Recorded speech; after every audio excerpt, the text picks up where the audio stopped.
and welcome back to Moody Park for Game 2 between the Mercer Mammoths and the Trenton Generals. The Mercer Mammoths once again had that monstrous 12-1 win in game number 1, ending off by a mercy rule after 5 innings. Coming back and looking to do something similar here in game number 2. The Mammoths now at 12-7-1 atop the South Division, while the Generals now fall below 500 at 9-10-2. On the mound, starting off for the Generals, is Jake Doherty. Through 5 games, he's pitched 17 innings, has a 2-3 record. In those 17 innings, allowed exactly 17 hits and 8 earned runs, along with 24 strikeouts for a 4.235 earned run average. He's facing off against Jake Pope here in his first at-bat of the day. First at-bat of the game, I should say, for Pope, and first at-bat of the day for Doherty. The 1-1 is swung on and is going to get down for a single out in center field. Pope keeping his day going. 1 for 2 with a double and 2 walks in game 1. Make that 2 for 3.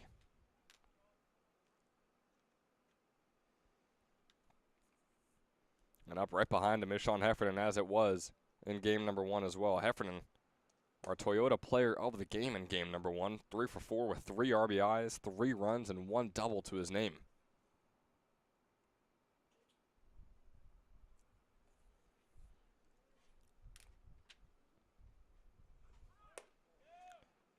Pitches in, the throw over to try and get Pope out at second, not in time.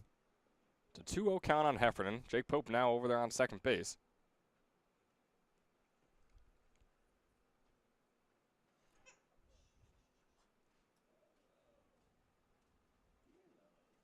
Here's the 2-0 offering from Doherty. Fastball high and away, brings up a 3-0 count.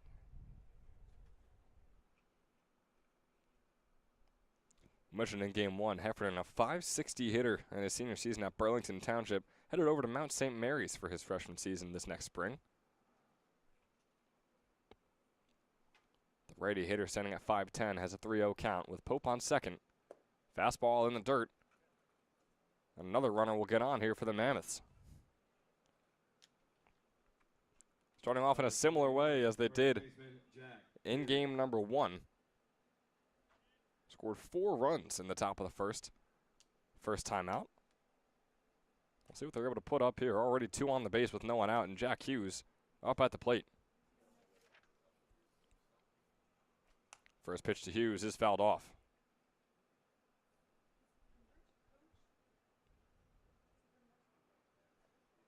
Hughes went 2 for 3 with a double in game 1, along with 2 RBIs, as well as a walk.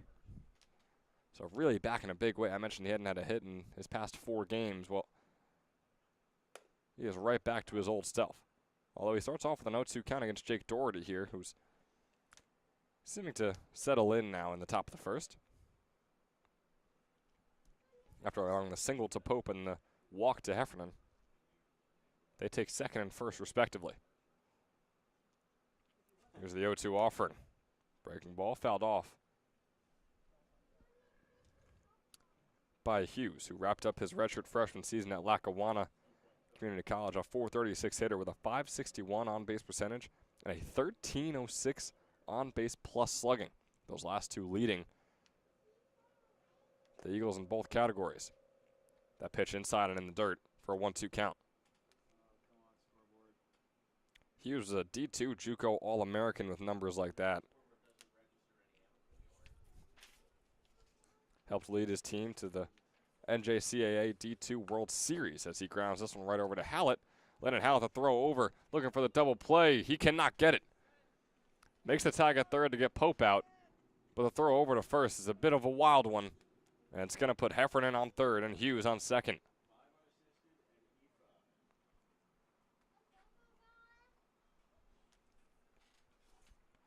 So Hallett making the first out here in the top of the first and also being deaded with the error.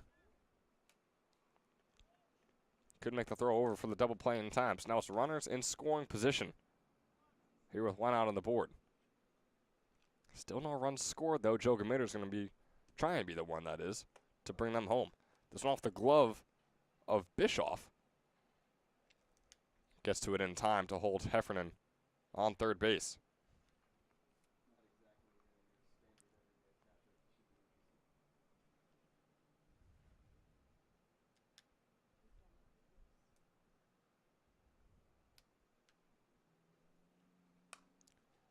Committer fouling this one off, bringing up a 1-1 count. Jake Doherty just wrapped up his sophomore season at Rider University. Pitched 34 innings this past spring, but to the tune of a 7.68 earned run average. As Committer fouls this one off for a 1-2 count. In his freshman season, pitched even more, about 45 innings, and allowed only a 5.64 earned run average. So taking a bit of a sophomore season slump. In those 34 innings, he allowed 39 hits, 29 earned runs, and only struck out 20 batters. Had a .295 batting average against him.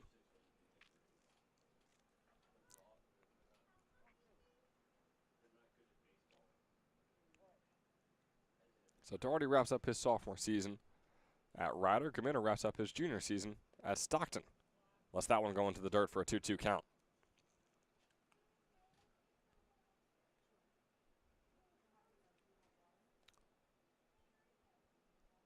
Joe Committer was 1 for 3 in game 1 with 2 RBIs and 1 run himself. So that fastball is away. It's going to be off the glove of Bischoff, and the pass ball will allow Heffernan.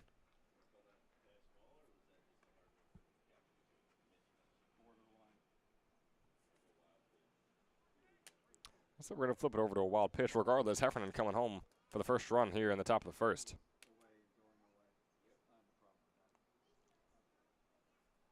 So now Hughes on third. And Committer now putting runners in the corner thanks to that walk.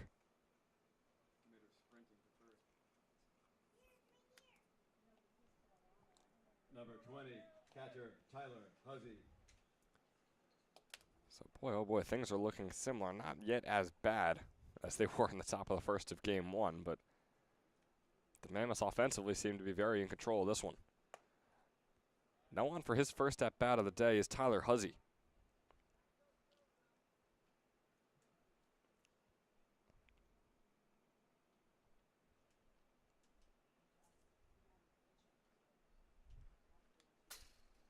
A .308 hitter.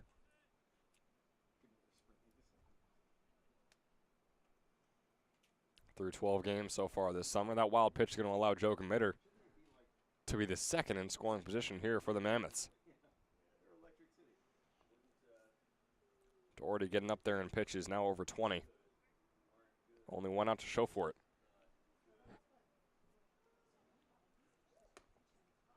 That breaking ball goes high.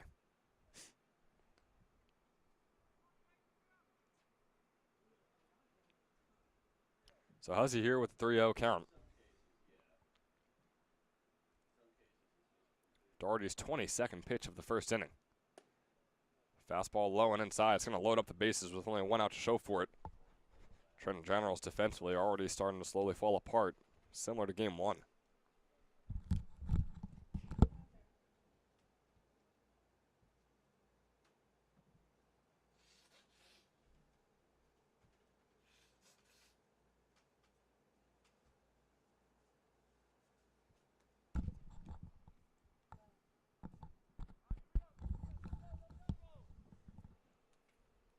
Number 13, the DH.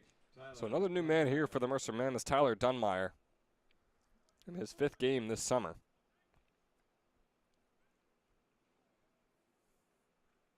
Headed over into his sophomore season at Georgian Court. Takes the first one in there for a called strike 1.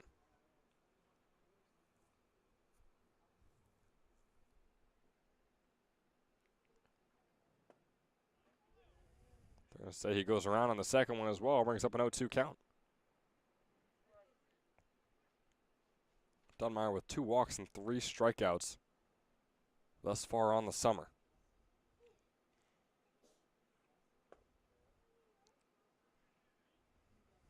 He's 1 for 6 with a triple.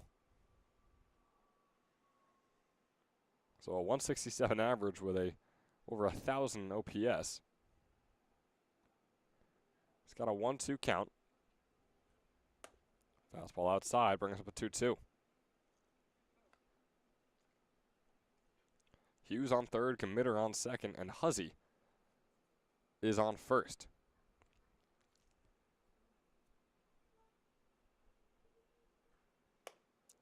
The 2-2. They're going to say it's just outside.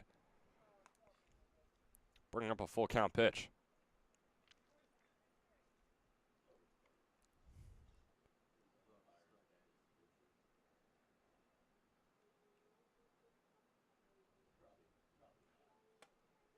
And the 3-2 pitch is going to be outside, and it'll walk in another run.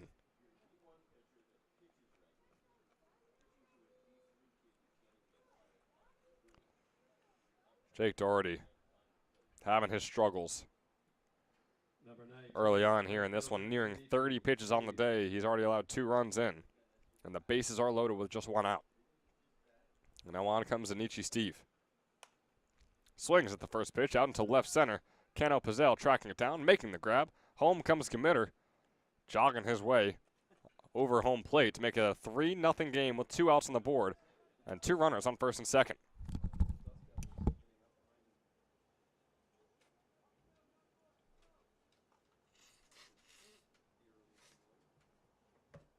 Number 2, center fielder Nate Jones.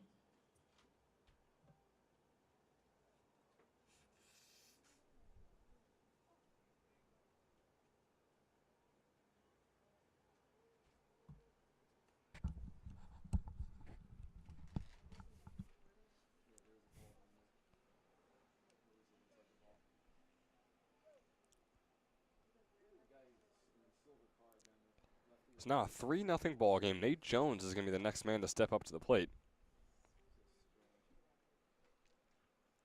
First pitch is going to ground just foul off the right field line. Jones went 1 for 3 in game 1. Got on base twice, the other time thanks to a fielder's choice. But it's just about a 375 hitter on the summer. This is his 12th game with the Mammoths.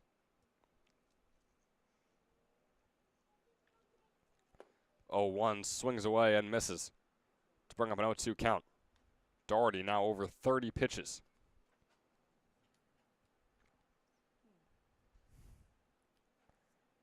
And only 13 have been called strikes.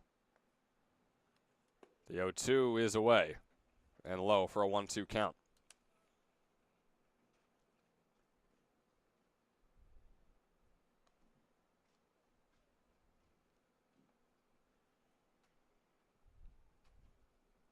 So with runners on first and second, 2 outs to show for it.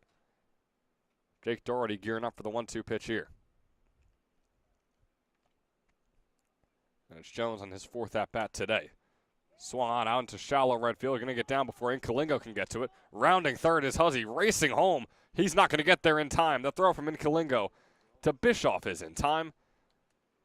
Tyler Huzzy, bit too aggressive, rounding third on the base path there. Finally putting away the top of the first. In a very similar fashion to game 1, the Mercer Mammoths are up to a commanding 3-0 lead heading into the bottom of the first. We'll see you there.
Back here with you in the bottom of the first. Ben Chadwick here on the mic, bringing you through Game 2 of the Mercer Mammoths and the Trenton Generals, in which the Mammoths hold a 3-0 lead over the Gens.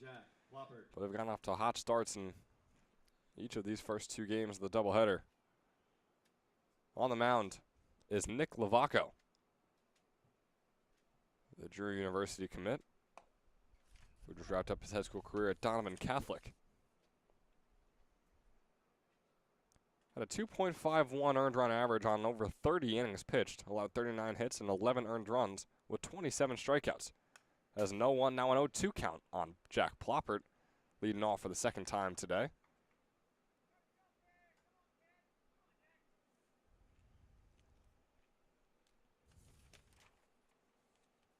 Ploppert went 0 for 3 in Game 1 with a strikeout. This one he's going to pick right over the second baseman. Makes a throw over to first and puts out number 1 on the board. Jake Pope scooping that one up. He's looked real solid at second base all day today. Continues that trend. Here to start off the bottom of the first.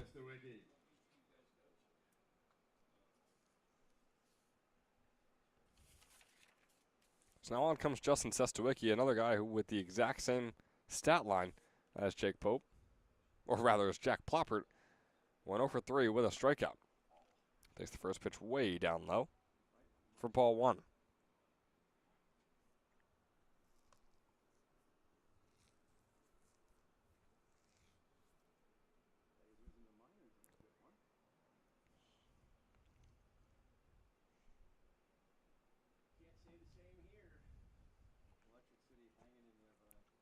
One 0 offer, and they're not going to say he's in there. Sestowicki checked himself. Brought the bat back, and it brings up a 2-0 count.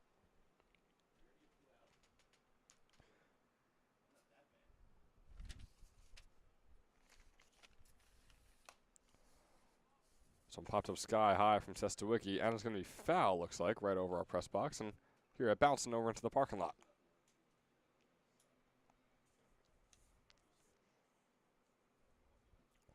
The 2-1 count on Sestowicki here.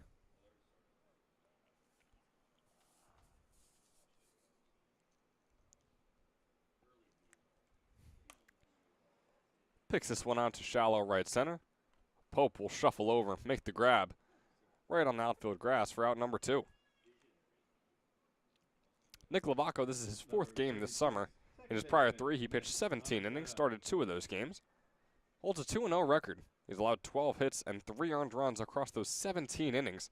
It all comes out to a 1.235 earned run average. One of the ECCBL All-Star pitchers on this Mercer Mammoths roster. Thomas Edo's going to ground this one right over to Heffernan. The shortstop makes the throw over to first in time. And for out number 3, a good pick by Jack Hughes, the first baseman. For a 3-up, 3-down, bottom of the first, the Mercer Mammoths making things look real similar as they did in game number 1. 3-0 lead. They're right back up to the plate when we return on the top of the second.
So welcome you back here in the top of the second.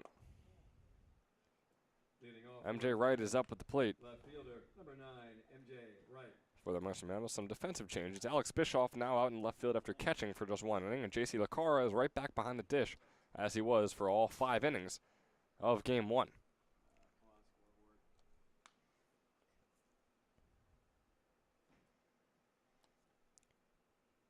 MJ Wright just a 182 hitter so far on the summer.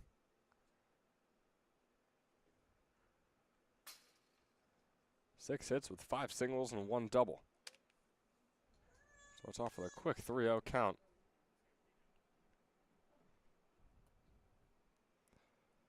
Jake Doherty had his struggles in the first inning, and already with 3 straight balls to start off MJ Wright's at bat here. That fastball, of course, finds the bottom left corner, as Coach Coryell says it always does.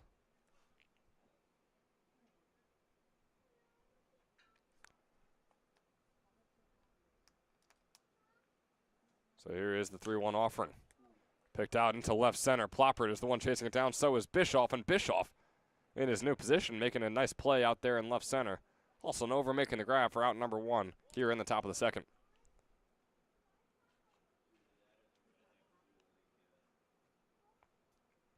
Third baseman, number 3. So nice change of pace for the Generals there. Something the Mammoths aren't used to, getting a quick first out number 1. So as Wright is retired out in left center, on comes TJ Maglioso.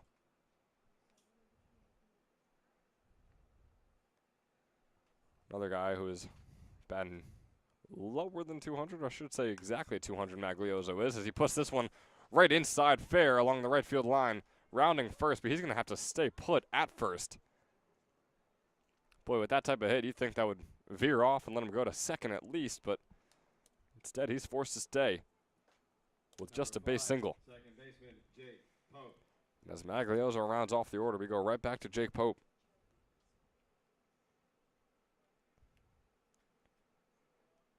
Pope now one of 3 players with a base hit today, joining Maglioso and Jones. Had a single in his first at-bat, now his second at-bat of the game.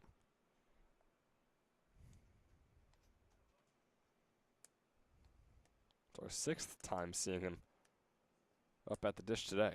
1-0 count. Fastball going to find the outside corner for a 1-1.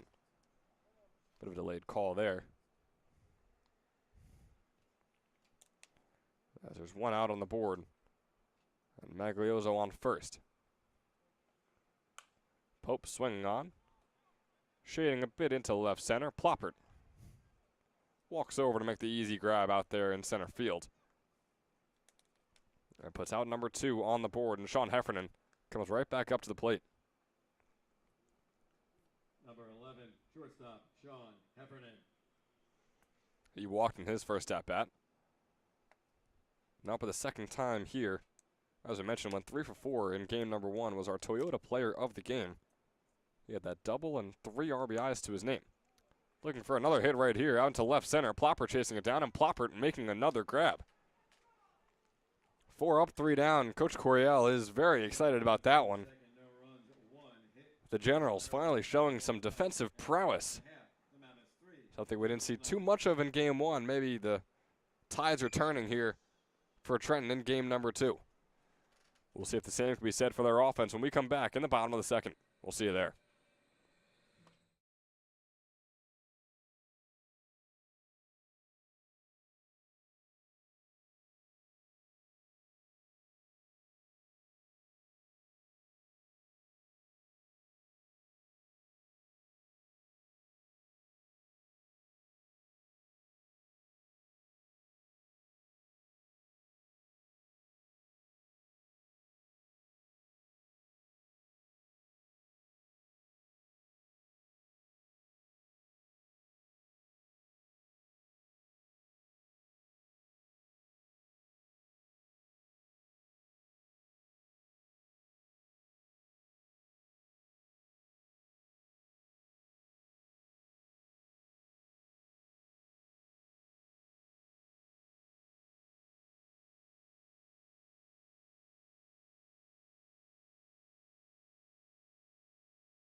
Welcome back here into the bottom of the second. Thomas Cano Pizzell is the man up at the plate, facing off against Nick Lavaco in his second inning of work.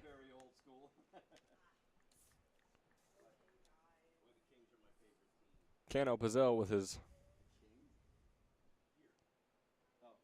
third at bat today. Went 0 for 2 in game one. Looking for his first hit right here. Sounds like a broken bat. And it should be his first hit, and it absolutely will be.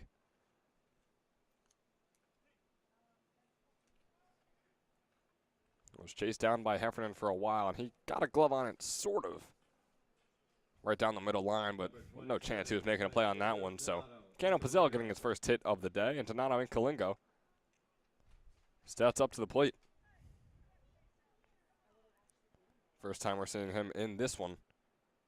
In game one, his first plate appearance, got hit by a pitch.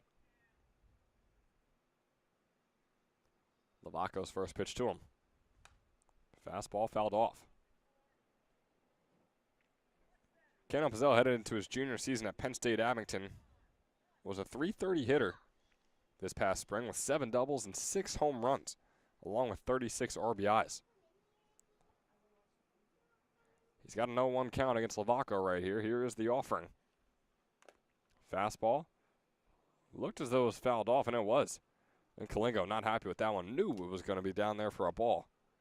But instead he's got a 0-2 count on himself.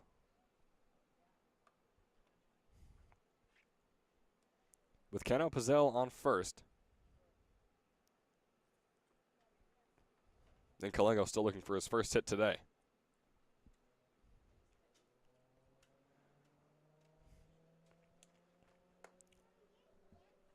Breaking ball is high and away. First ball of the count here with a 1-2.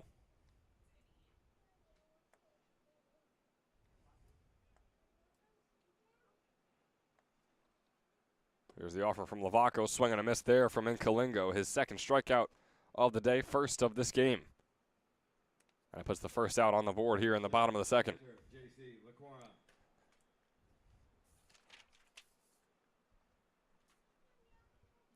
And moving along through the order, J.C. Lacara now up for the Generals.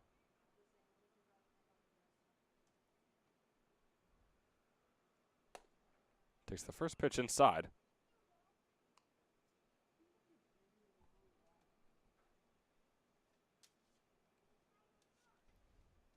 To 1-0 count on Lacara. Next fastball is going to be high as well.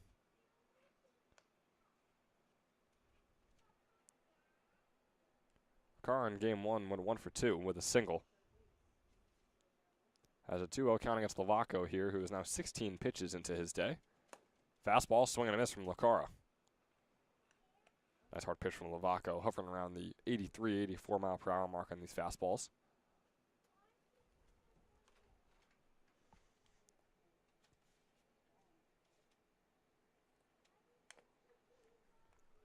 A breaking ball coming in at 72 right there and fouled off, bringing up a 2-2 count on Lacara.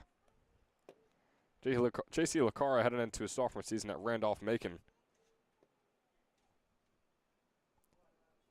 Didn't see any action in his freshman season.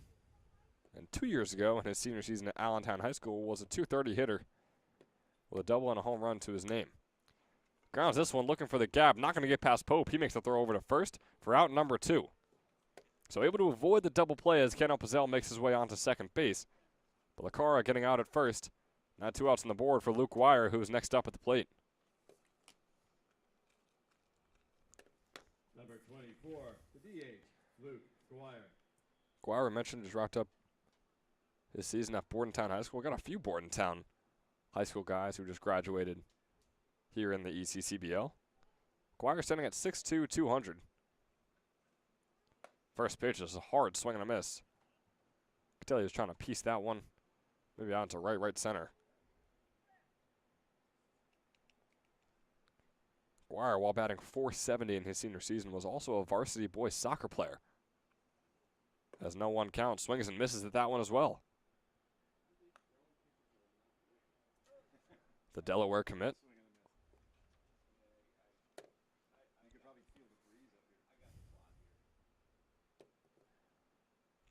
Lavaco looking good, feeling good right now. Just barely over 20 pitches Looking to get his third out right here. Instead, it's going to be a ball inside, bring up a 1-2 count.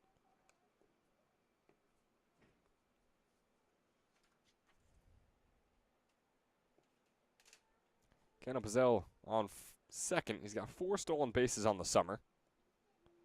The 1-2 offering inside and high. How's he having to reach up and make that grab?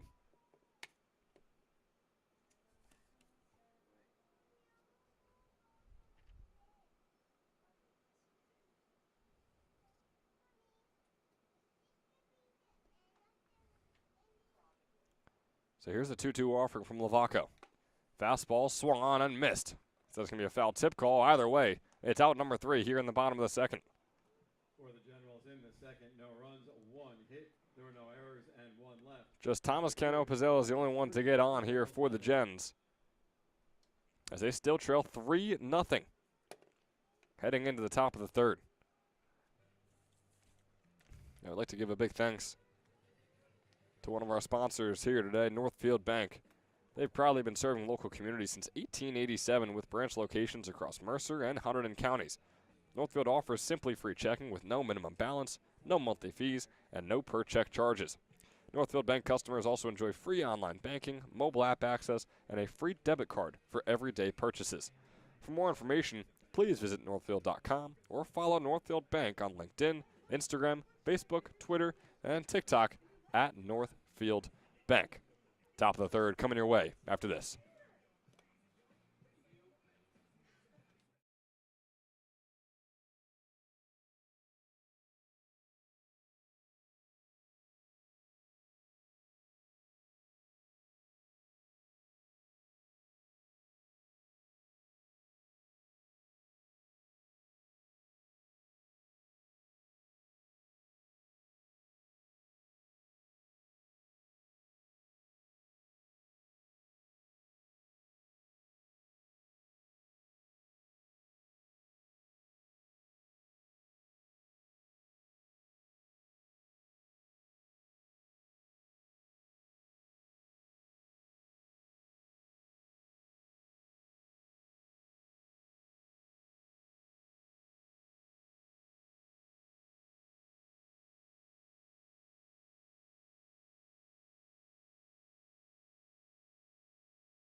Top of the third action here. Daugherty still on the mound. His third inning of work out there for the Generals. And it's Jack Hughes up at the plate for his second at-bat today. Or of the game, is what I should say, as he fouls that one off and starts off with an 0-2 count. Had a called strike on his first pitch.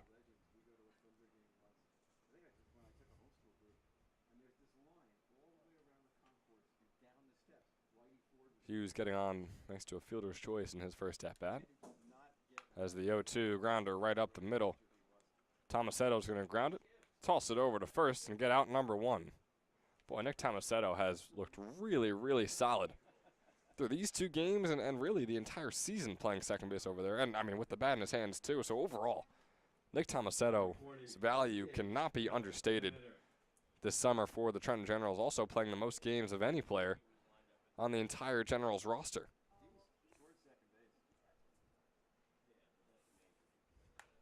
Tomasetto playing his 22nd game, as this one from Joe Gmitter is a nice little hook swing over there in front of my golf fans. Goes right around Testowicki and then still ends up in left center where Ploppert scoops it up. Gmitter finds himself on first. Number 20, the catcher, Tyler Huzzy. So now on comes Tyler Huzzy. Huzzy swinging on this one out into right field. The catch is made by Donato Incalingo. It's a quick 2 outs here for the Mercer Mammoths in the top of the third. Trenton Generals made short work of them in the top of the second, looking to do something very similar here in the third. We'll see if Tyler Dunmeyer can sort of break that curse that they've been dealing with for a little bit here. First pitch to Dunmeyer is a called strike 1. Daugherty really starting to settle in here.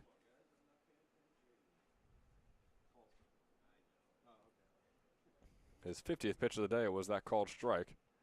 Here's his 51st. Breaking ball outside. Still a good-looking one, but definitely ball one.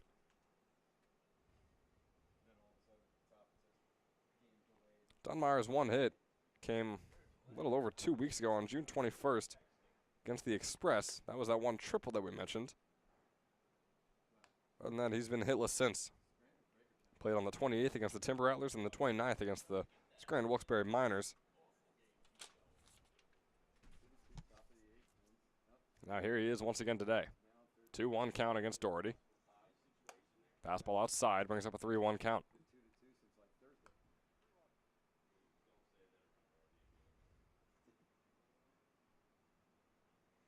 With the committer on first, 2 outs on the board. The Mammoths up 3-0. That ball's going to be inside. Committer will head over to second base. Dunmire will take first, and it's 2 runners on here. Moving along through the Mammoths order.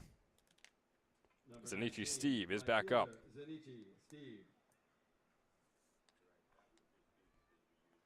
Steve's 11th game for the Mammoths this summer. Batting just around 200 for them. First fastball is grounded right over to Will Burkaw's hand. He makes the conservative decision to let that ball roll right by him instead of trying to snag it out of the air barehanded.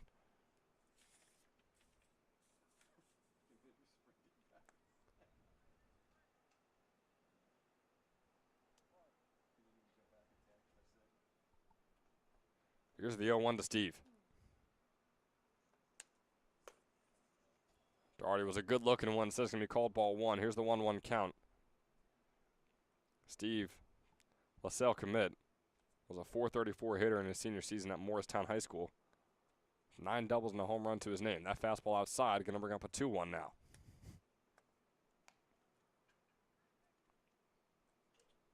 Steve from Morristown, New Jersey, had 17 RBIs this past spring as well. Got a 2-1 offering coming up here from Doherty. Fastball once again is outside. So after it seemed like Doherty was starting to settle in with those outs against Hughes and Huzzy, you wonder if he's fallen back into his old ways after allowing a walk on Dunmire, and now a walk to Zanichi Steve and loading up the bases here with 2 outs.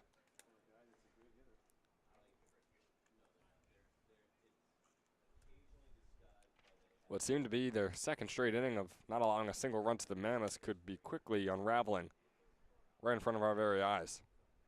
Nate Jones is the next man up for them.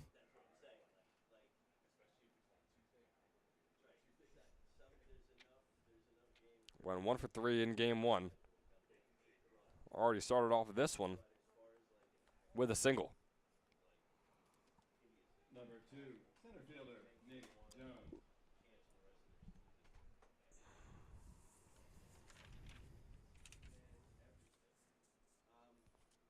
Nate Jones heading into sophomore season at Moravian, standing at 6 foot 160.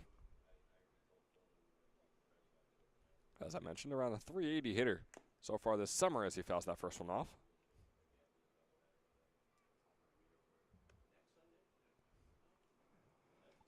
.380 hitter with a .420 on-base percentage and around an .800 on-base plus slugging. Only 2 walks for him on the summer. 0-1 pitch coming up right here, and it's high for a 1-1.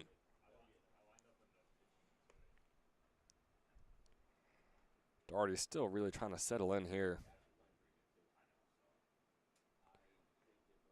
61 pitches with just 28 strikes for him thus far. I wonder if this might be his last inning of work, as that fastball is going to be fouled off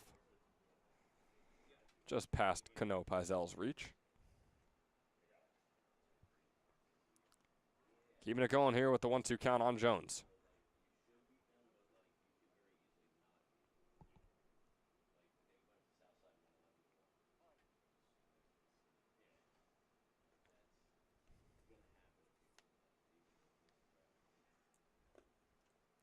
Ball in the dirt, bring up a 2-2 count. The Mammoths holding on to this 3-0 lead. The bases are loaded. There's 2 outs on the board here in the top of the third.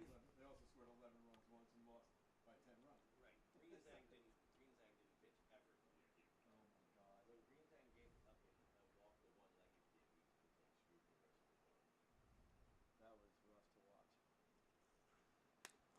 watch. 2-2 offering is going to be in there for a called strike 3.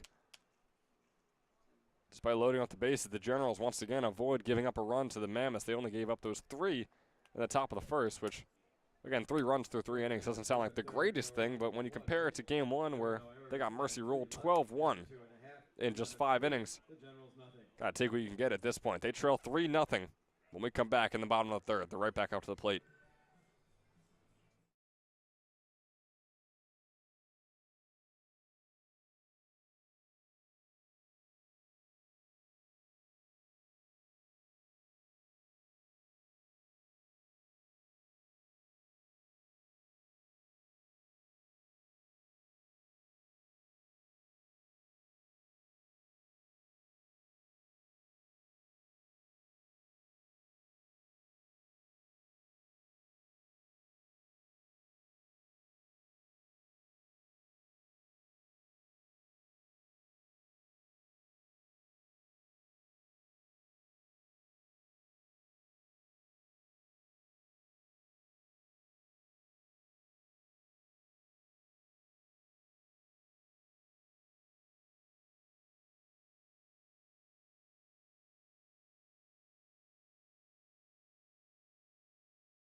So back here in the bottom of the third, Landon Hallett with his first at bat of the day, leading the Generals off right here. And trying to start things off in a good way, putting this one out into right field. The catch will be made, and out number 1 will be had. Good strike of the bat from Hallett, but an even better catch from Steve out there in right field. Alex Bischoff.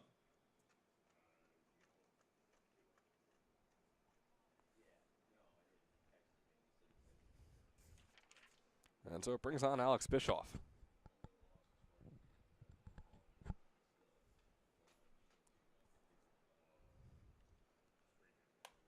Bischoff going to ground this one, and it'll get past Pope, the second baseman, and out into center field. His first hit of the day and his first at bat here today.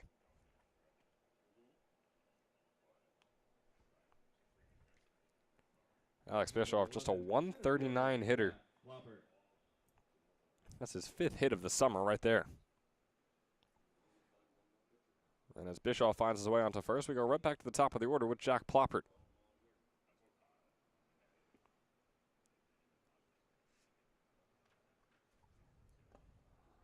Fastball in the dirt. The Generals in a much better position here in the bottom of the third than they were in game number 1.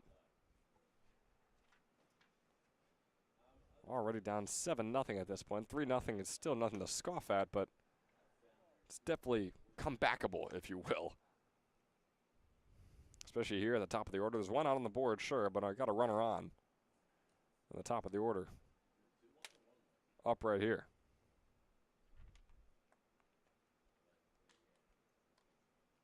Here's the offering. Swing and a miss there from Ploppert. A 2-1 count. Lavaco now 30 pitches in here in his 3rd inning of work. 20 of which have been strikes.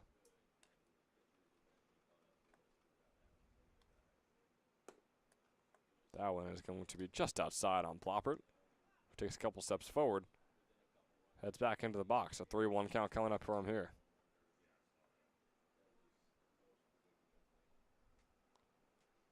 Seems like Coach Coryell trying to give some signals over to his first base runner, Alex Bischoff, who didn't seem to understand what he was trying to tell him. Curious to see what happens with him here. The pitch, Plopper grounding this one over to Heffernan, looking for the double play. Can he get one at least? Fumbling with the ball. He will not get him. Sean Heffernan with the error right there. Could have put the inning away if he was able to scoop that one up and get it right over to Pope. Instead, not a single out is had, and it's 2 runners on here for the Trenton Generals.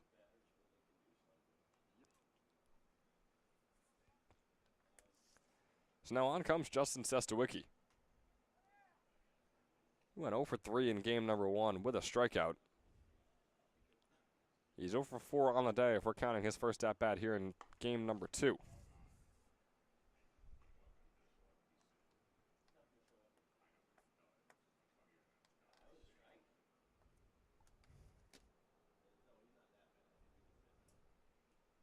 So it's a 1-0 count for him here.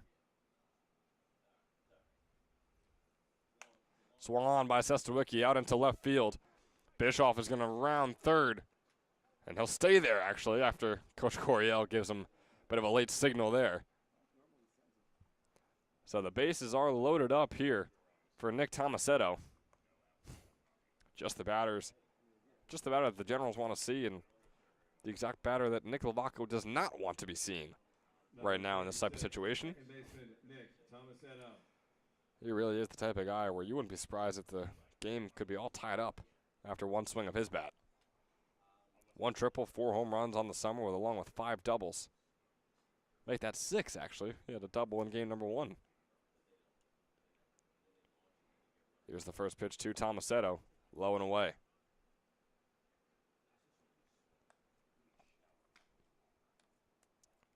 Tomasetto went 1 for 3 in game 1 with that double, as I mentioned. Is about a .359 hitter with an 11.18 on base plus slugging. 1-0 offering. Swung on out into right field. The liner, Steve making the grab. Home comes Bischoff. The throw will just go right to the shortstop, Heffernan, as it's now a 3-1 game. Still in favor of the Mercer Mammoths with 2 outs on the board. Number 25, first baseman Thomas Cano Pizzell.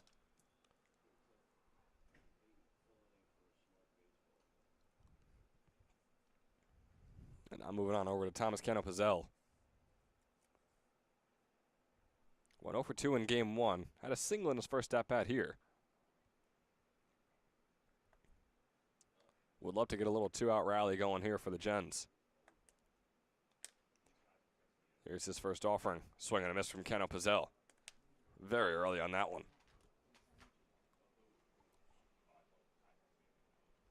Nick Lovaco heading into Drew University for his freshman year. He wrapped up his senior season at Donovan Catholic High School in New Jersey. Swing and a miss there as well from Cano Pizzell.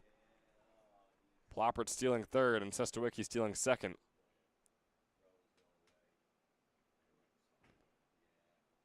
Ploppert took a little hit to the ribs on the slide down. Maglioso was looking to make the catch from as Huzzy threw it over to third. Looks like he might have just had the wind knocked out of him.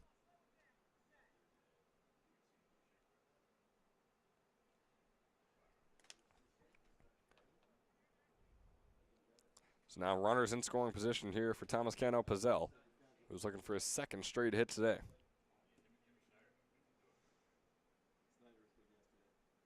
There are 2, swing and a miss from Cano Pizzell, and only 1 run will score here for the Trenton Generals. Already matching their game 1 output, though, here in the bottom of the third. A 3-1 ball game in favor of the Mammoths, who look to tack on some more when we return in the top of the 4th after a quick word from our sponsor. Hi, my name is Dr. Philip Glassner. I'm a hip and knee replacement specialist at Mid-Jersey Orthopedics. We're a multi-specialty orthopedic practice with offices in Flemington, Bridgewater, and Washington, New Jersey. We have 18 fellowship-trained specialists to take care of you from your neck down to your toes. We offer conservative management such as bracing, therapy, and injections through surgical interventions as well. Our goal is to keep you active and healthy and get you back in the game. We also offer on-site digital x-ray as well as MRI. We have evening and Saturday morning office hours to assist with convenient appointment times, as well as having walk-in appointments available. Call us or visit our website at midjerseyorthopedics.com so we can help you to live life better.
Looking back here into the top of the fourth, Aiden Barber, the new pitcher on the mound for the Trenton Generals. Heading into his senior season at Thomas Jefferson. With the Rams this past spring, he threw just 11 innings, allowed 12 hits and 9 earned runs for a 7.36 earned run average. Struck out 14 batters and walked 9. And allowed a 279 batting average against him. And on his very first batter, he's going to be striking MJ Wright.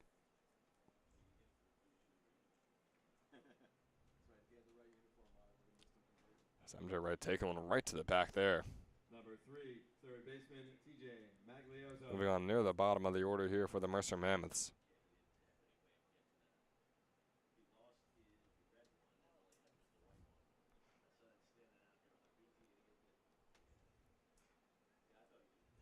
Now on is TJ Maglioso. Barber's throwing hard, which just makes you sympathize for Wright even more, who's over there on first base, probably with a bit of a back bruise on him now. Maglioso looking for his second hit today.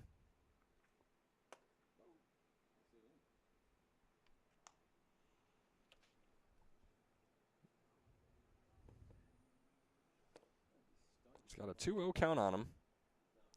A below 200 hitter so far this summer for the Mammoths.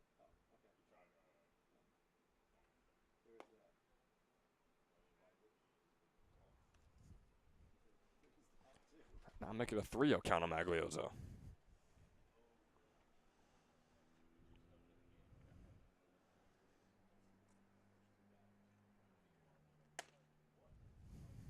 Barber gets that one coming in hot at around 84 miles an hour. Regardless, Maglioso is going to take first base on the walk. So 2 non-hit bases are taken. Now we're going to get a mound visit from a general assistant coach right here.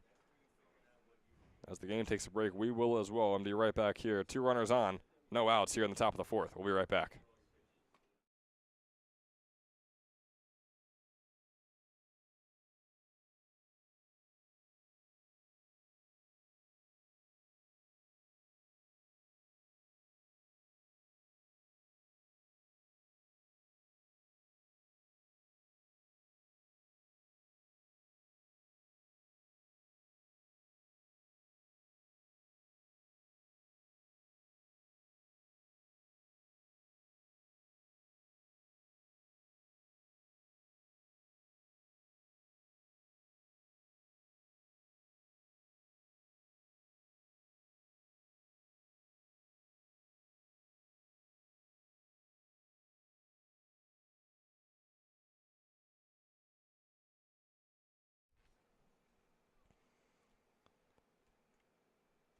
So back here after the mound visit for Barber.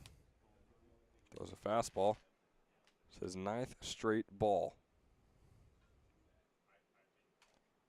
Now battling against Jake Pope right here.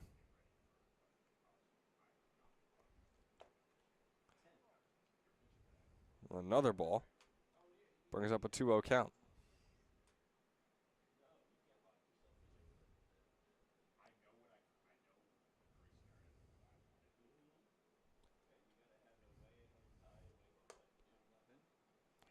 Now make that 11 straight balls for Aiden Barber. Still has yet to find the strike zone, already in double digits with his pitch count. Maglio's on first, right on second. Finally getting a called strike in there after 11 pitches. Aiden Barber hoping to settle in here against the top of the order, Jake Pope.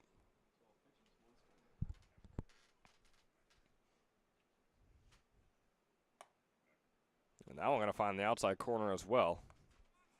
Boy, Pope thought it was a bit out there. It looked a bit out there as well to me. So it's going to be a 3-2 count on Jake Pope. He's 1 for 2 in this one. Here's the offering, swung on and fouled off. Boy, that is the first swing we've seen against Aiden Barber in his stint so far today as well.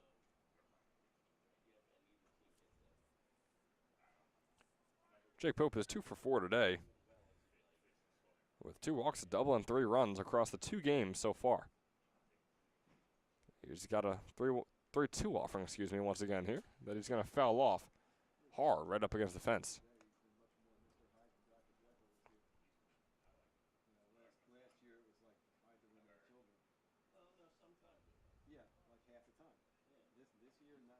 Pope, one of the ECCBL All-Stars here for the Mammoths, as that fastball goes outside and he walks, the bases loaded.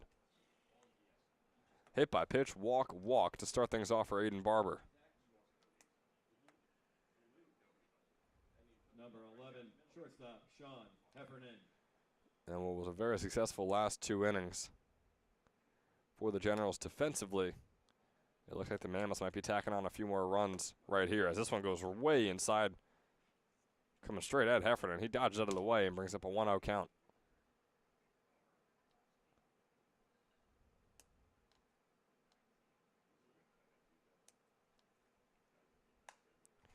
Heffernan pieces this one just off the right field line. That'll be foul. So 5 strikes on 16 pitches here for Aiden Barber.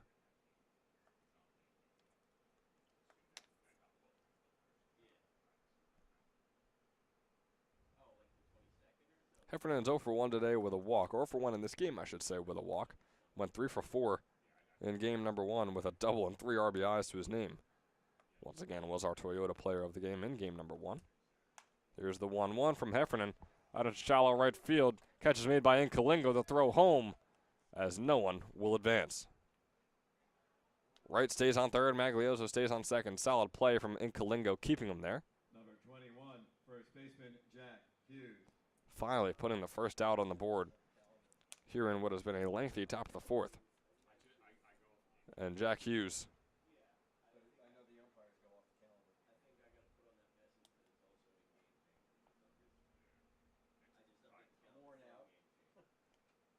Stepping up to the plate, taking the first fastball on the outside corner for a called strike 1.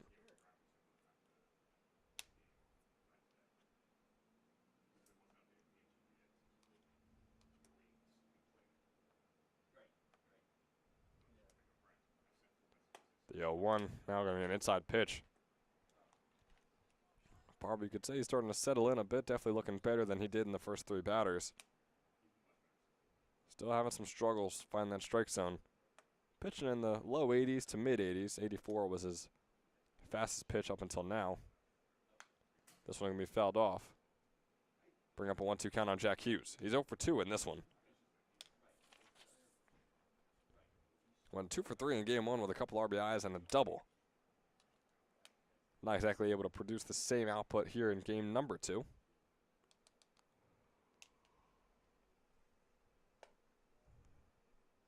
The offering to Hughes is going to be inside once again. Not even moving as that one just barely whizzes by him.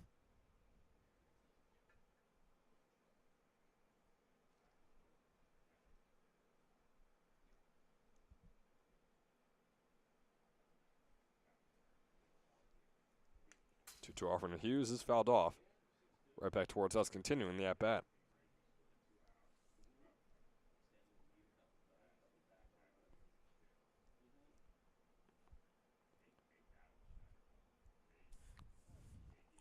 Jack Hughes playing yesterday in the ECCBL All-Star game, as that breaking ball is going to drop in there for a called strike 3 on Jack Hughes. His first strikeout of the game, as well as the first strikeout for Aiden Barber, who now has to face Joe Gemitter. Number 40, the EH, Joe Gemitter. He's 1 for 1 in this one with a walk. Lefty hitter against the righty pitcher. Fastball outside for a ball 1.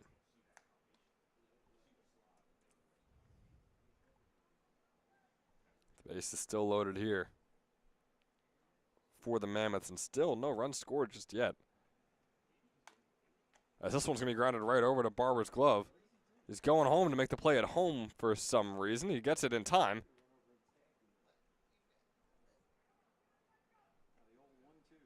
Guess it's a bit closer. Maybe he wasn't aware of the amount of outs he had. Regardless, the out is had, and not a single run will score for the Mercer Mammoths, despite what seemed to be them steamrolling through the top of the 4th. But instead, they still just hold on firm to their 2-run lead, 3-1, heading into the bottom of the 4th. We'll see you there.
So now just getting over the halfway point here in game number 2. Bottom of the 4th headed your way. Donato and Kalingo is the man starting us off here for the Trenton Generals. Nick Lavaco still on the mound for the Mammoths as Kalingo pops this one sky high into center field. And the catch will be made by Nate Jones. Had to shuffle all the way over into right center in a ball that looked like it was headed straight for him out in center. Regardless, the catch is made, and J.C. Lacara will now step up to the plate as Kalingo. Now goes 0 for 2 on game number 2.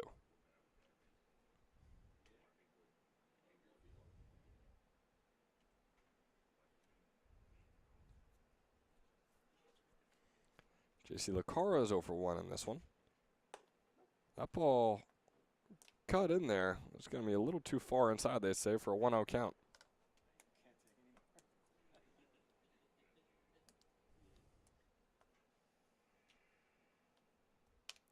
Lavaco just over 40 pitches as that ball is going to be inside once again for a 2-0.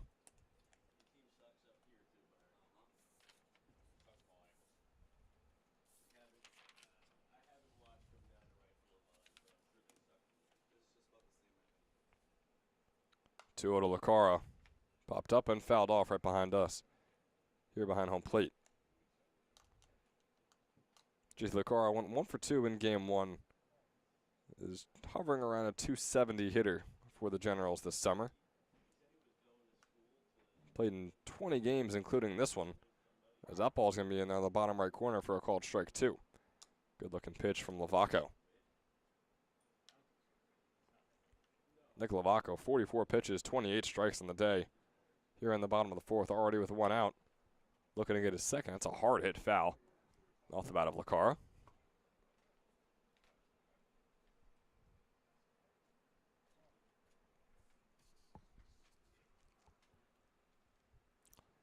Here is the 2-2 offering.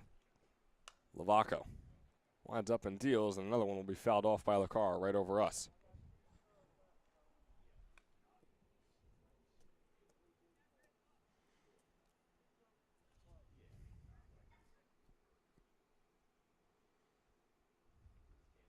The 2-2 once again, breaking ball, swing and a miss from J.C. Lacara. And Nick Lavaco continues to just steamroll through this Generals lineup. Number 24, the DH, Luke Guire. Now has 11 outs to his name, has allowed 3 hits, not a single earned run just yet, and 4 strikeouts on the day. That 1 run scored from the Generals will be accredited to the error, as Luke Guire sets up to the plate for the second time in this game. Has a 1-0 count. As Lavaco winds up. Deals and another swing and a miss. This time Luke Guire starting his day off, or starting his at bat off, I should say, with the 1-1 count.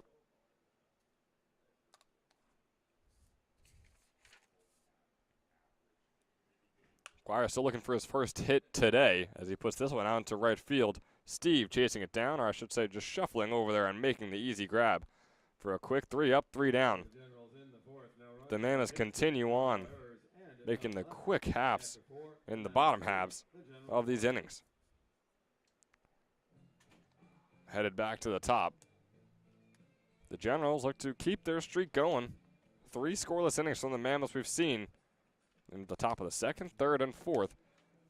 Now the fourth was a bit of a rocky one with the bases loaded and 2 outs on the board, but they escaped without allowing a single run home. They'll try and do the same when we return in the top of the fifth after a quick word from our sponsor. Hi, my name is Dr. Philip Glassner. I'm a hip and knee replacement specialist at Mid-Jersey Orthopedics.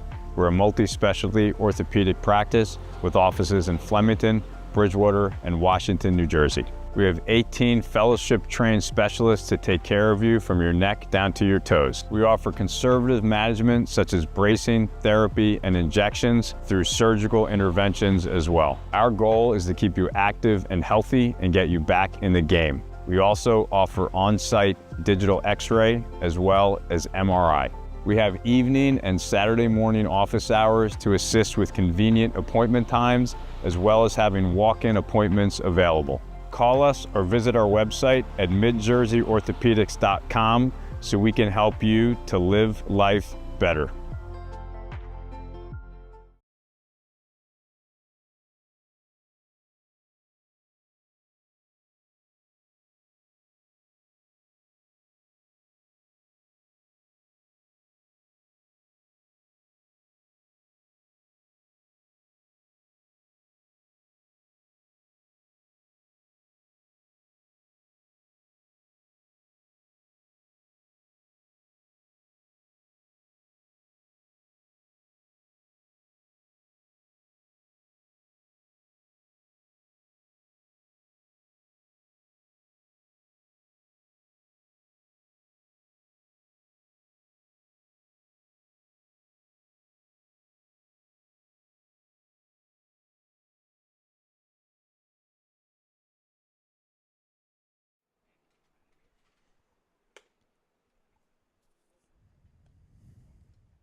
So welcome back here in the top of the fifth. Tyler Huzzy up for his second plate appearance of the day. Walked in his first plate appearance. Now seeing him quite a bit later as that ball is in the dirt and away. Aiden Barber out there for his second inning of work. Through the first, he allowed 2 walks and 1 strikeout and threw 25 pitches. After what started off to be a rough one where he threw 10, 11 straight balls. 2-0. Not going to say that Huzzy went around as home plate umpire TJ Berry checks. That'll be a 3-0 count.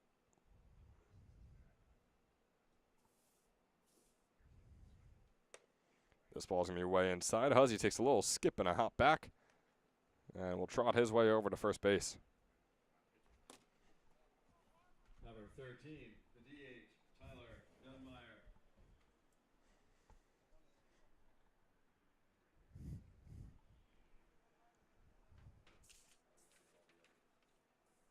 So now on comes Tyler Dunmeyer, soon to be sophomore at Georgian Court. Takes the first fastball in there for a called strike one.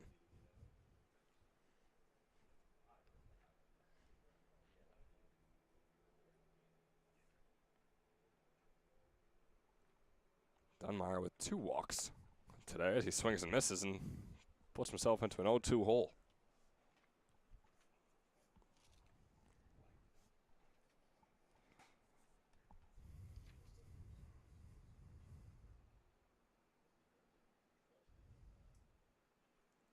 The 0-2 offering is going to be a fastball low and away for now a 1-2 count.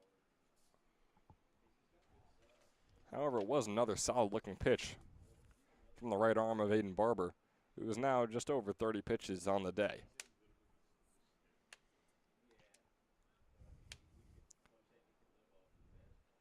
Here's the offering and a fastball inside to bring up a 2-2 count. With Huzzy on first, no outs on the board in the top of the 5th. The Generals trailing by 2, trying to keep the Mammoths as low as possible with that score. Definitely don't want to let them get up to 12 again here in game number 2 as that fastball is outside. Barber losing some control in the latter half of this at-bat here. Full count pitch coming up.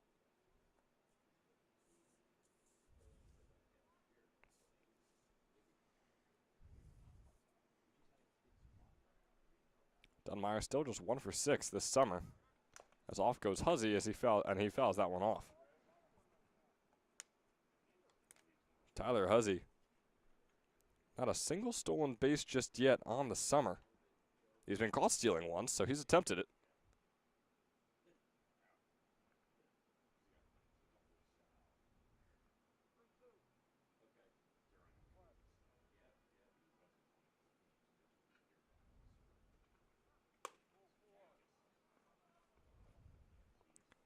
And there is the 3-2 walk from the hand of Aiden Barber.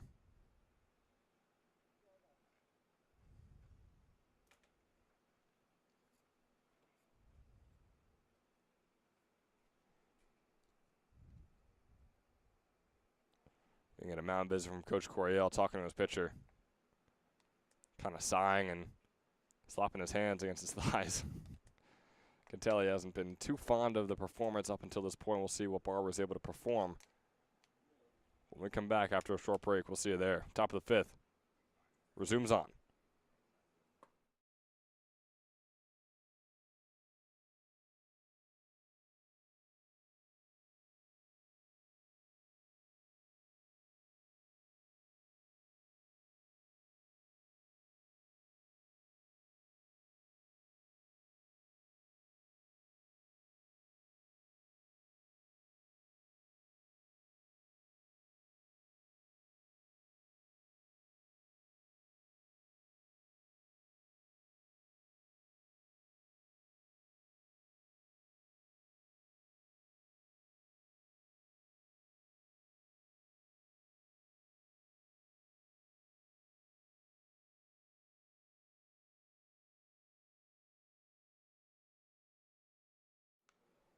Now with 2 runners on, no outs in the top of the 5th. Zanichi Steve steps up, the lefty hitter, starts off with a ball 1.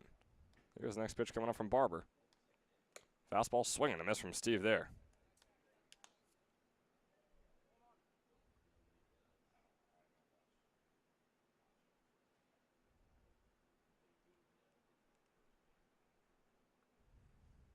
Swing and a miss on Steve for the 3rd pitch right there.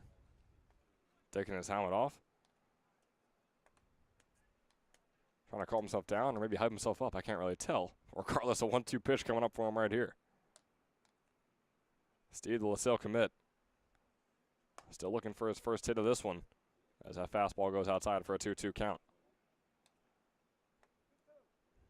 He had the walk when their bases loaded were earlier. So an RBI walk. 2-2 count for him. Breaking ball way high and way outside. J.C. Lacara has had his work cut out from behind the plate so far today.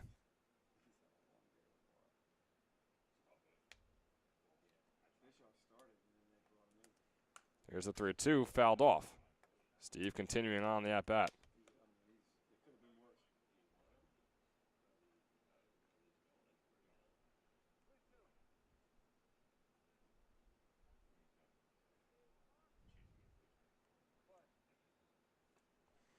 So here is the full count offering. Again, no outs on the board. Runners on first and second. Swing and a miss there from Zanichi Steve. There's out number 1. Slamming the bat into the ground on his way back to the dugout. Number 2, center fielder Nate Jones. And Steve has had his struggles today. Had a strikeout in game 1 as well. Went 0 for 3 in that one. And is now 0 for 1 in this one with a walk. So on comes Nate Jones.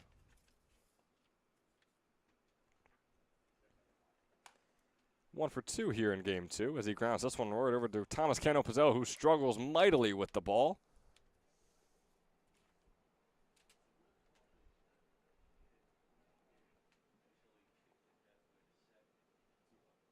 Sort of had the ball in his glove for a second or two there. And then kicked it essentially all the way over to second base. So putting runners on first, second, and third here in the top of the 5th. Still just 1 out to show for it. This one's going to be swung on. Grounder right over to Tomasetto, who's going to get the easy out at first, but not before Tyler Huzzy can come home and score to make it a 4-1 ball game in favor of the Mercer Mammoths. MJ Wright on the fielder's choice. Or actually, not the fielder's choice, excuse me. MJ Wright is out at first as a sacrifice hit brings home Tyler Huzzy. And now on comes TJ Magliozzo, heading into a sophomore season at Central Connecticut State.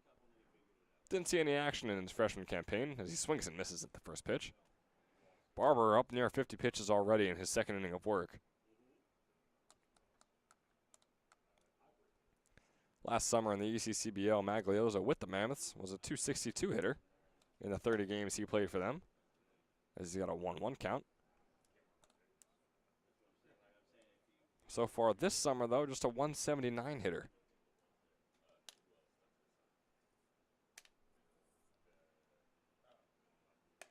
That ball coming way inside of Magliozzo brings up a 2-1 count.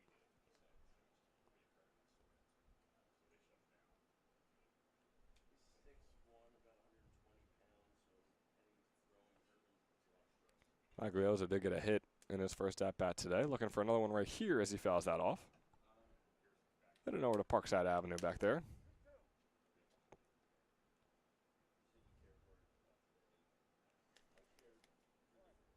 That single earlier. His third plate appearance today. He's 1 for 1 with a walk. 2-2 offering. Fastball inside brings up a full count pitch.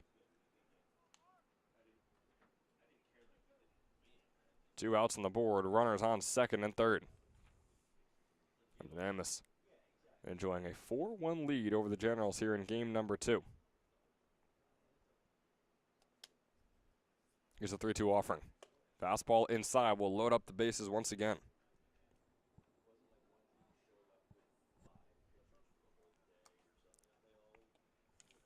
Number 5, second baseman Jake Pope.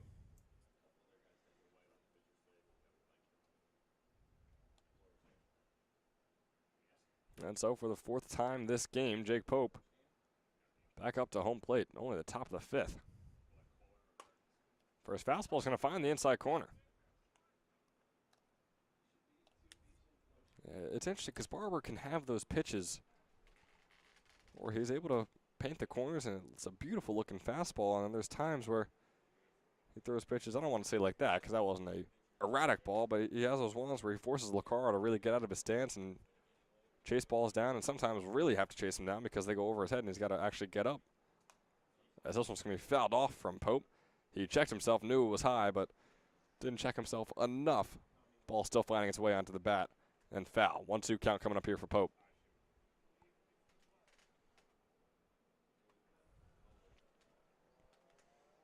Barber's 55th pitch goes right almost nearly between his legs. It's out into center field on the grounder. The RBI single bringing home Dunmeyer. He gets down. Off goes Magliozzo to third. Is he safe? They're going to say he is. 2 RBI single for Jake Pope, in which TJ Magliozzo advances all the way over to third, and Pope follows suit right behind him on second base. Number 11, shortstop Sean Heffernan. A couple more runs score, and just like that, the Mammoths are once again in firm control of another game of this doubleheader between the Trenton Generals and themselves. Sean Heffernan up at the plate, takes a fastball high and inside.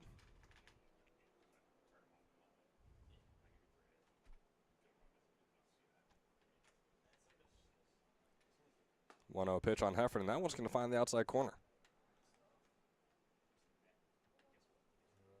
So it has definitely been a problem with control when it comes to Aiden Barber today, as the 1-1 pitch is low and inside. He's just not able to place it exactly where he wants. It's like he's just throwing as hard as he can, and sometimes it finds the strike zone, sometimes it doesn't. And that has shown up in his strike count, 26 strikes on 57 pitches. As this one's going to be grounded right over to Sestawicki, who's struggling to pick it up, and another run will score on the error. Shortstop Justin Sestawicki can't quite put the inning away just yet. Make it 7-1, Mammoths lead with runners on the corners.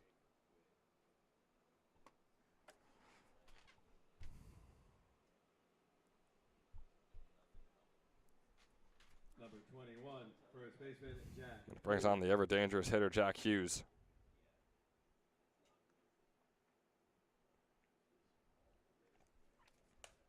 First pitch pops up sky high and foul off the right field line. Hughes is 0 for 3 in this game with a strikeout. But in game 1 went 2 for 3 with a double and 2 RBIs to his name. And those were his first 2 hits in over 4 games, as he pops this one sky high once again in a similar spot. Fouled off.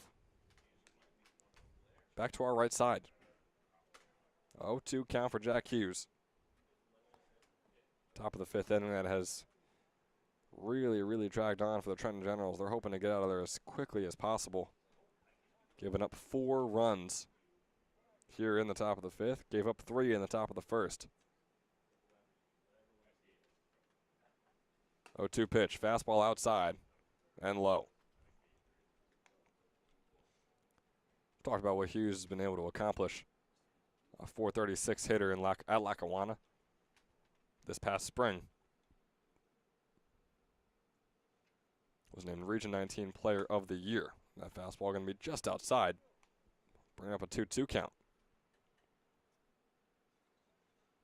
Hughes was a D2 JUCO All-American. Led that Lackawanna team to the NJCAA D2 World Series. That fastball is going to come inside. Hit him on that left shoulder, Jack Hughes.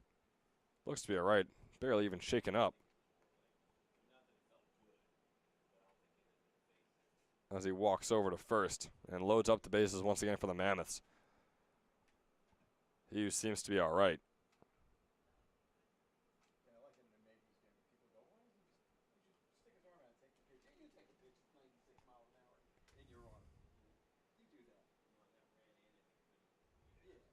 As we're going to get a mound visit and a pitcher change here for the Trenton Generals.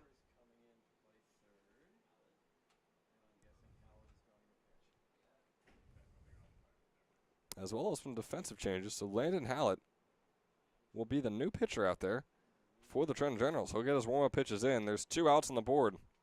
Bases are loaded here in the top of the 5th. The Mammoths have already scored 4 and are hoping for a few more when we return in the top of the 5th.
So welcoming back here into the top of the fifth, Landon Howard is the man on the mound.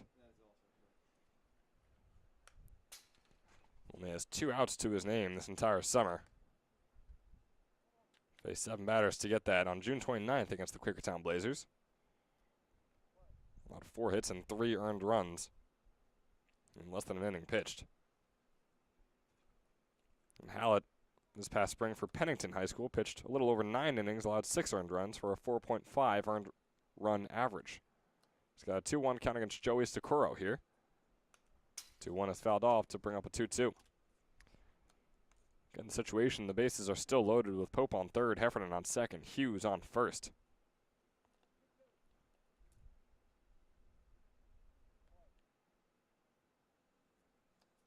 All 3 guys at the top of the order on base up here. And a full count pitch coming up for Joey Stacuro after that one goes high.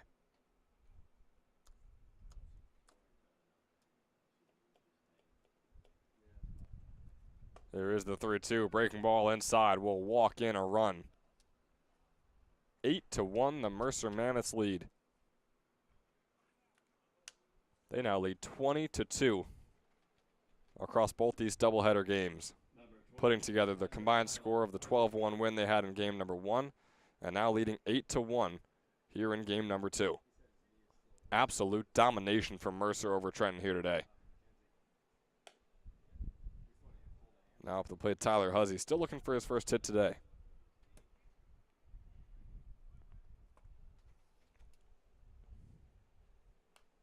Second pitch to Huzzy is going to be fouled off.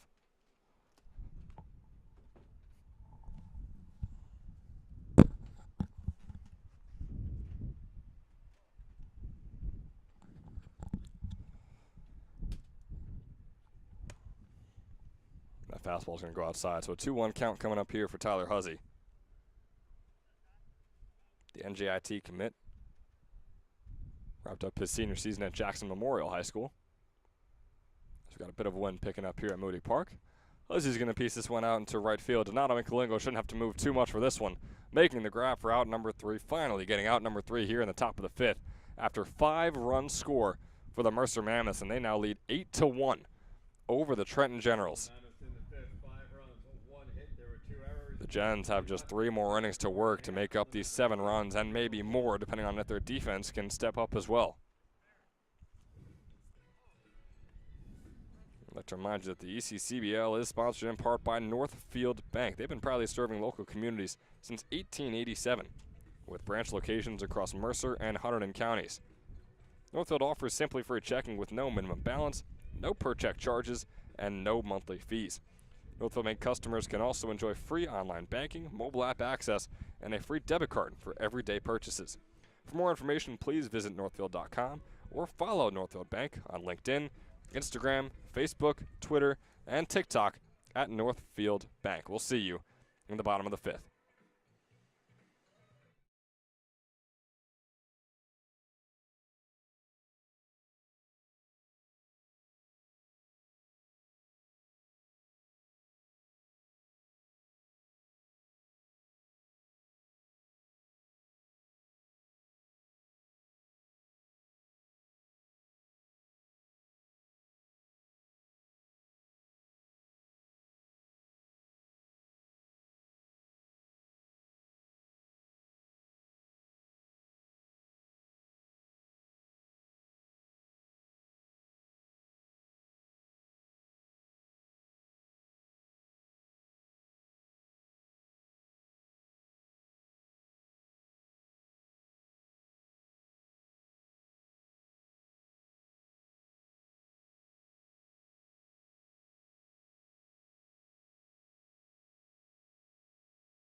Looking back here into the bottom of the 5th, the Generals desperate to get some offense going. Landon Hallett, the pitcher, going to be out there getting things going here in the bottom of the 5th. Getting the single right up the middle. putting himself on first base thanks to that ground ball. So how about the pitcher making plays out there? Fielder Alex Bischoff.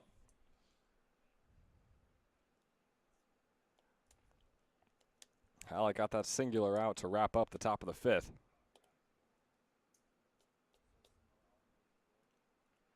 As now steps on Alex Bischoff, dropped up his freshman year at Mercer County Community College. Boy, that was a called strike on the outside corner that Bischoff didn't seem too happy with.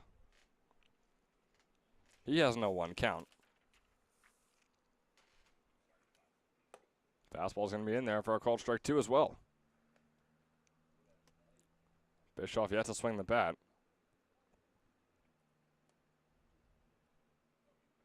A 139 hitter so far this summer, but he's 1 for 1 today. Breaking ball is going to be inside, going to clip Bischoff as well on the elbow pad. So he'll make his way over to first base.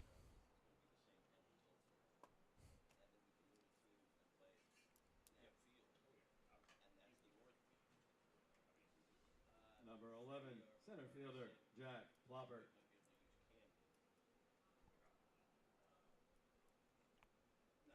So now back to the top of the order here for the Trenton Generals. Jack Ploppert steps up to the plate, still yet to have a hit today. He is 0 for 5 with a strikeout. This one swung on hard, grounder over to Jake Pope, looking for the double play or the Mammoths. They'll absolutely get it. Pope to Heffernan, Heffernan to Hughes. And 2 outs are on the board here in the bottom of the 5th.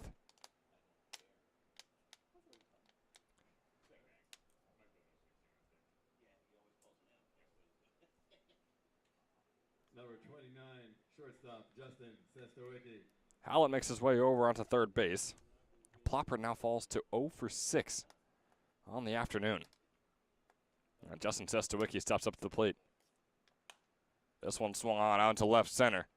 MJ Wright sliding down, not able to make the grab. Jones will back him up as Landon Hallett will come in and score. Sestowicki heading over to second base, and he's going to be safe on second. Justin Sestowicki with the RBI double. Getting some offense going here for the Gens. They now trail 8-2. Gonna need a whole lot more of those, though, if they want to keep coming back in this one.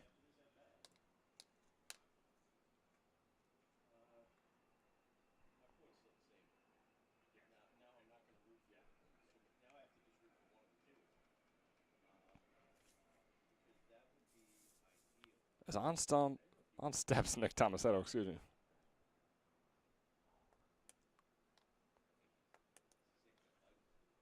Breaking ball on Tomasetto, swing and a miss there. Catching a little bit of it. Went 1 for 3 in game 1 with a double. He's 0 for 1 in this one. Had that sac fly earlier. That one's going to be a called strike 2 on the inside corner. Tomasetto heading to Seton Hall University for his redshirt sophomore season this coming spring, after wrapping up his redshirt freshman season with the Rutgers Scarlet Knights. 0-2 count on him. Lavaco breaking ball fouled off.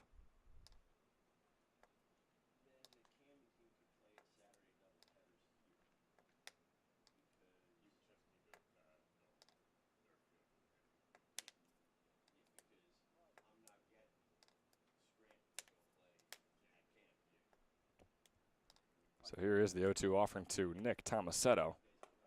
Breaking ball, swing and a miss from Tomasetto. And the swinging strikeout for out number 3 here in the bottom of the 5th. The man is still enjoying an 8-2 lead. Tomasetto is a big home run hitter. Wasn't able to get any right there. We mentioned him in game 1. How about a big home run hitter in the home run derby yesterday in the form of Jaden.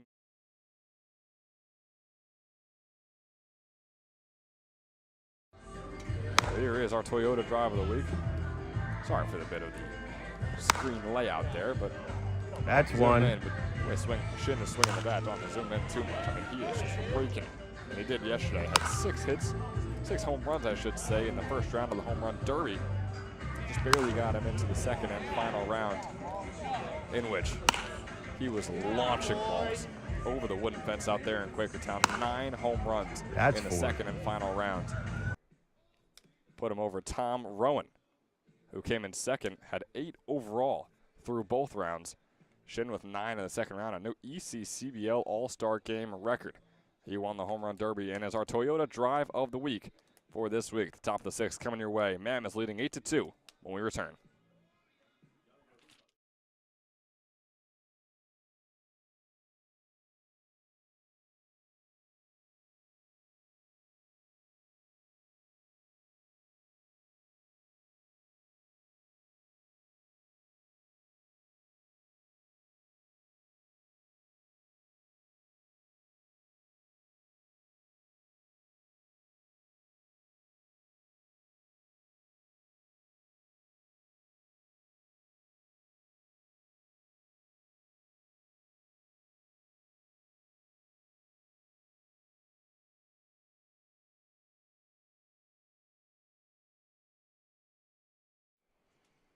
So trying to add on to their 8-2 lead are the Mercer Mammoths. Torrin McKenzie trying to be the man to do it in his first at-bat today.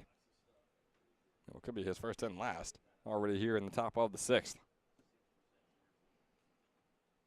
McKenzie starting off with a 2-0 count. Make that a 2-1. Find the top right corner.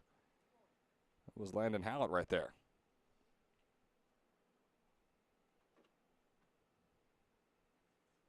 2-1 offering. It's going to be low and away. Torrin McKenzie, another one of these ECCBL All-Stars on the Mercer Mammoths. Through 13 games, a .440 hitter with an 1174 OPS. That ball is going to find the outside bottom right corner. McKenzie was already heading over to first on the 3-1 pitch.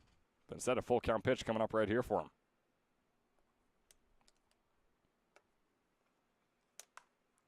Swung up on McKenzie and fouled off.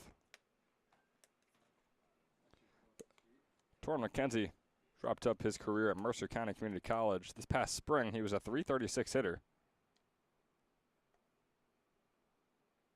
with a .952 OPS. He had 10 doubles and 5 home runs as he fouls off yet another. And he'll be headed over to Holy Family for his junior season this next spring. Still working on the 3-2 count. This one swung on, is going to go right over the head of Tomasetto and will be down out in right center. McKenzie sort of hobbling over there onto first base. I know he's had some history with the kind of ankle aggravation he's had. He's going to get a pinch runner in the form of Dom Vizzoni. Pinch running for the Mammoths, Over there on first base. Zanishi Steve is the man up.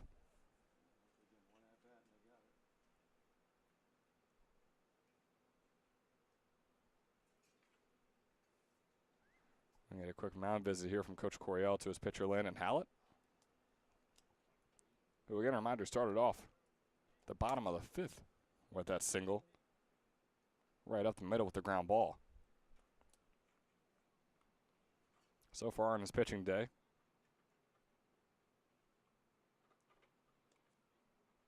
he's faced 3 batters, has just 1 out to show for it. Allowed 1 hit, 1 walk. No runs. They'll try and get that second out right here against Steve. And the first. Number 19, right fielder, Zanichi Steve. Here in the top of the 6th.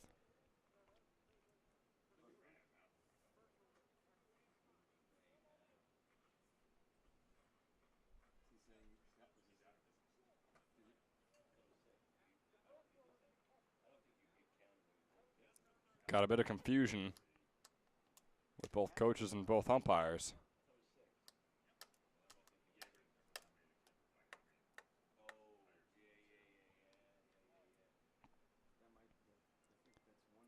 So it's Vizzoni on first. Steve up at the plate, the lefty hitter. Takes the first fastball outside for a 1-0 count.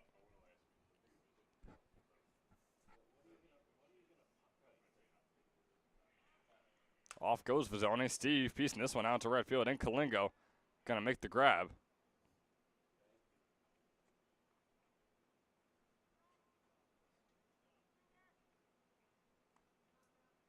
Don Vizzoni will also be out. Headed all the way over to second base. I just never really made an effort to come back to first. Pinch hitting for the And you have to wonder if Justin Precop. that was possibly on purpose. Maybe you get the game moving along as they enjoy the 6-run lead. Not sure exactly why Bizzoni would not run back, but he didn't. And that brings us to the situation we're in right here. This one, high fly ball. And it's not going to be Nate Jones. It's going to be Justin Precop up at the plate. Flying that one out to center field for out number 3 here in the top of the 6th. Moving on to the bottom, the Generals have a lot of ground to make up. They trail by 6 and have 6 outs to work with. We'll see what they're able to do when we return in the bottom of the 6th. For the Mammoths in the 6th. Hi, my name is Dr. Philip Glassner. I'm a hip and knee replacement specialist at Mid-Jersey Orthopedics. We're a multi-specialty orthopedic practice with offices in Flemington, Bridgewater, and Washington, New Jersey. We have 18 fellowship-trained specialists to take care of you from your neck down to your toes. We offer conservative management such as bracing, therapy, and injections through surgical interventions as well. Our goal is to keep you active and healthy and get you back in the game. We also offer on-site digital X-ray as well as MRI. We have evening and Saturday morning office hours to assist with convenient appointment times, as well as having walk-in appointments available. Call us or visit our website at midjerseyorthopedics.com so we can help you to live life better.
Back here in the top of the 6th, new pitcher out there. Nick Lavaco's day is done. James Waters will be replacing him from Alvernia University.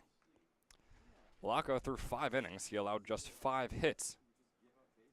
2 runs, but only 1 was earned, and struck out 5 batters as well. Waters working on Cano Pizzell. Right here has a 1-2 count on him. Nick Lavaco looked really, really solid. Through 60 pitches, 42 strikes in just those 5 innings. On comes Waters, throwing that one in the dirt and away outside. Mike, you gotta put Waters in.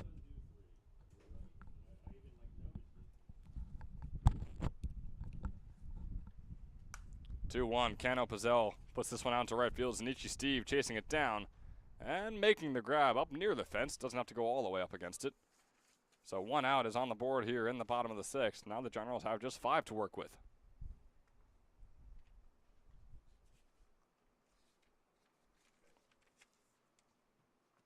Number 27, right fielder, Donato Incolingo.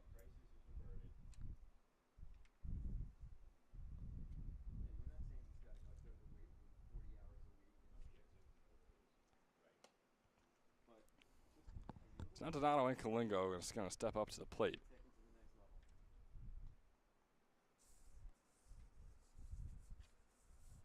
Some wind picking up here in Ewing. Blowing right towards us in the press box as Incolingo puts this one sky high out into left field. Pop fly that MJ Wright He's going to have to chase down a little bit at the very end there. Still making the grab and still putting out number 2 on the board here in the bottom of the 6th. Donato Incolingo is 0 for 3 now today. The catcher, J.C. LaQuara.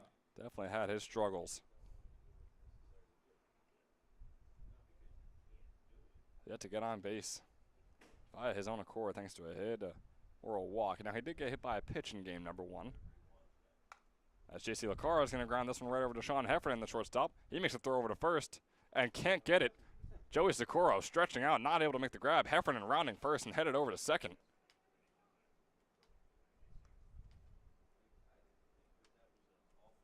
Is that on Socorro?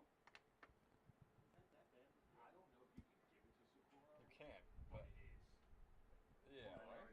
What the hell happened?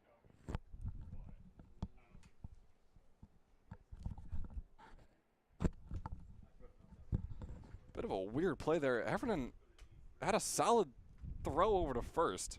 At least it seemed from up here.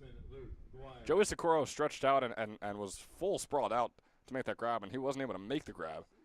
But just by the point of view we have up here, it seemed that Socorro might have just had his glove in the wrong spot. Either way, Heffernan will be deaded with the error as this one's just popped up off the bat of Luke Wire, and regardless, the third out will be had just one at bat later. MJ Wright still making the grab there. Guess the last 2 outs for the Trenton Generals, or to put away the Trenton Generals, I should say. The Mercer Mammoths are back up to the plate when we come back in the top of the 7th. One more inning to go. The Generals have had their struggles here today, and they don't have much time to fix them. Top of the 7th coming your way right after this. Once again, this is Ben Chadwick taking you through the first doubleheader of 2. First one between the Trenton Generals and the Mercer Mammoths.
What looks to be the final inning of work here for Landon Howard on the mound.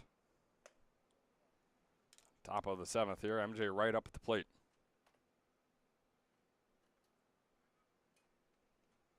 Wright is 0 for 2 in this one. Was hit by a pitch in one of his 3 plate appearances today. Has a 2-0 count against Hallett. Make that throw. That one coming inside on right. The Lafayette commit out of Delsea High School. A 348 hitter this past spring for them. And earned a 9.0 perfect game grade. 3-0 count. That one's going to be a bit too high and bring up a 4-0 walk. Putting Wright on first. moving right along over to Tyler Tucker.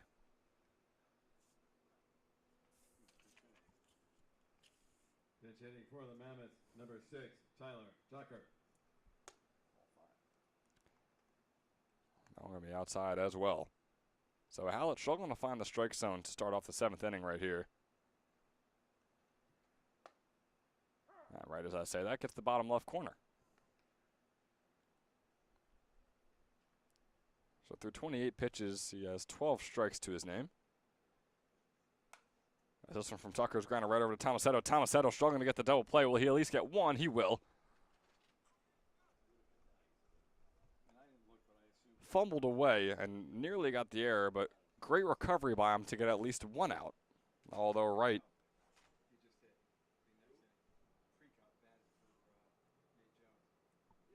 He's probably a bit surprised he's over there on second. For the Mammoths, number 17, Will Heyman. Now on comes Will Heyman. This one swung on right over to Sestawicki. He's going to toss it over to first and get another easy out at first.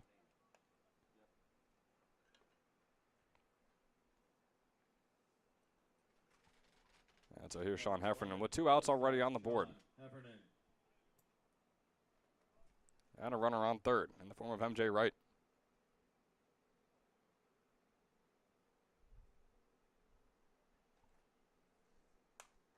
Heffernan's going to piece this one right over to Sestawicki. Makes the throw over to first. That's a nice 3 outs right there for the Trenton Generals. Could be too little too late, but we'll see what they're able to do offensively. Coming up here in the bottom of the 7th, they trail 8-2. 3 outs to work with, 6 runs to make up. We'll see what Trenton has in them when we return in the bottom of the 7th.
Number 34, left fielder Alex Bischoff.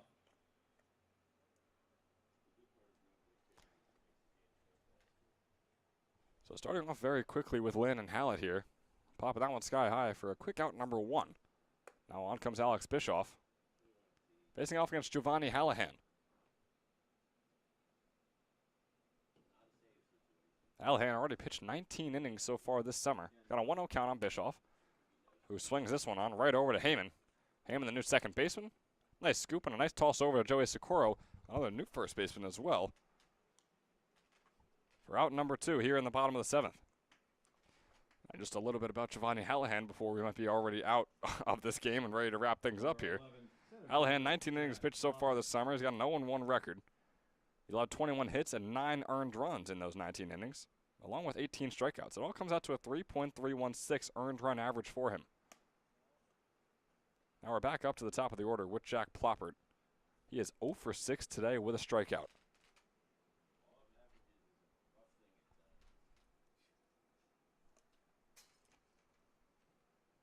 Facing off against Hallahan, who just wrapped up his freshman season at Widener. Through 15 innings there, allowed 22 hits and 17 earned runs for a 10.2 earned run average. So big improvements from him this summer.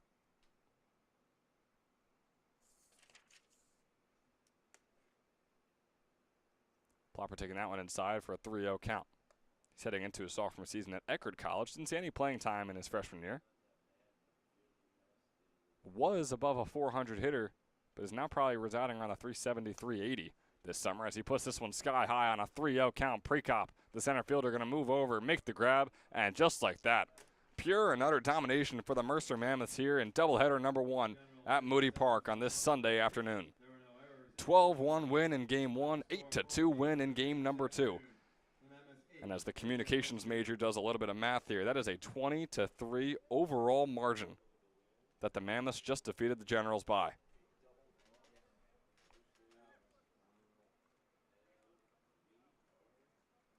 And there are a few names that you can look to here in game number 2.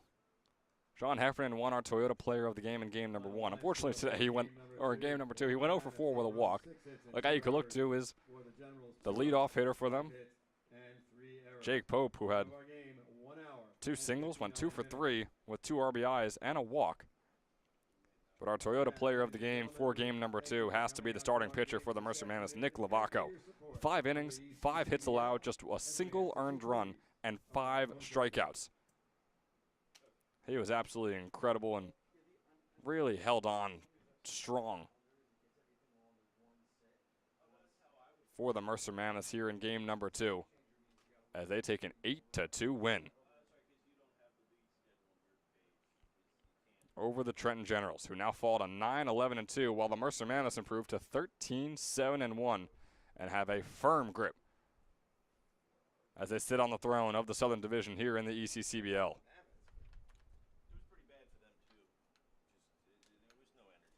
So the Mercer Mammoths with 2 straight wins. And on come the Trenton Capitals and the South Jersey Kings. Our second doubleheader is set to go in just about an hour here at Moody Park. 4:30 is the current scheduled time. Could be a little earlier, could be a little later. Regardless, look out for that notification. Turn those notifications on for Jersey Baseball Nation and be ready to go when we are for doubleheader number 2. Once again, it's the South Jersey Kings and the Trenton Capitals going at it when we return in about an hour. But for now, this has been Ben Chadwick. Thank you so much for listening, and we'll see you in just a little bit.